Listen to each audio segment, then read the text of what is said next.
نو نظم یې عنوان داسې دی، نظم څه داسې دی چې څه موده مخکې زه وړوکی وم، څه موده مخکې زه وړوکی وم، موږ به په کلي کې مستۍ کولې، موږ همزولي به راجمع شولو، موږ به یو بل ته کیسې کولې. څه ښایسته ژوند ښکلاګانې به وي، زمونږ منځ کې خنداګانې به وي، پیغلو به خپل منځ کې جنترو کوله، موږ به خپله بیلورۍ کولې، موږ به خپله بیلورۍ کولې، موږ به څه ډېرې شیطانۍ کولې، موږ به د بل چا دروازه وویشته، هغه سړی به بهر راووت، موږ ته به یې بدې ردې وویلې، خو قسم په خدای دی چې مزه به یې کوله. او موږ به څه ډېرې شیطانۍ کولې، موږ به د بل چا دروازه وویشته، هغه سړی به بهر راووت، موږ ته به یې بدې ردې وویلې، خو قسم په خدای دی چې مزه به یې کوله. بابا به هم موږ څه ورټولو، ابۍ به هم موږ په چپړه ویشتو، لالا به هم موږ پسې منډې والې، خو هغه منډو به مزه کوله. بابا به هم موږ په چپړه بابا به هم موږ څه ورټولو، ابۍ به هم موږ په چپړه ویشتو، لالا به هم موږ پسې منډې والې، خو هغه منډو به مزه کوله.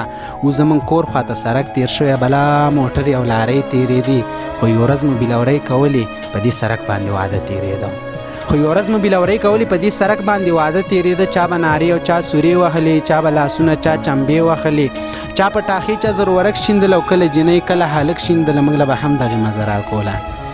چا په ټاخې چا زرورک شیندله، موږ له به هم دغې مزه راکوله. موږ به خپل منځ کې څه داسې ویل، که زموږ کور کې خوشحالي راغله، موږ به دغه شانتې چغې وهو، که زموږ کور کې خوشحالي راغله، موږ به دغه شانتې چغې وهو. خو د ژوند زور چې یو درز یې راکړو، خو د ژوند زور چې یو درز یې راکړه، زما د زړه تختې وخوځولې، زما د ذهن سوچ یې تس نس کړلو، زما د ژوند حالات یې ګډ وډ کړلو. هغه لالا مې د ماکه کې مړ شو، خو زه په دې خبره نه پوهېدم، زما ابۍ جړل او خور مې جړل، زما بابا جړل او ورور مې جړل.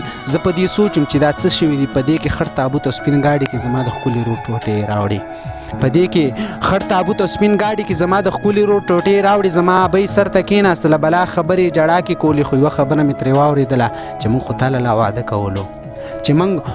لا واده کولو، موږ خو دغه تیاری کولې. خورۍ دې هم ډېرې جامې کړي دي، لالا دې هم په ځان نخرې کړي دي، او دې وړوکي پکې ځان شرمو، پوره 4 جوړه جامې یې وکړي،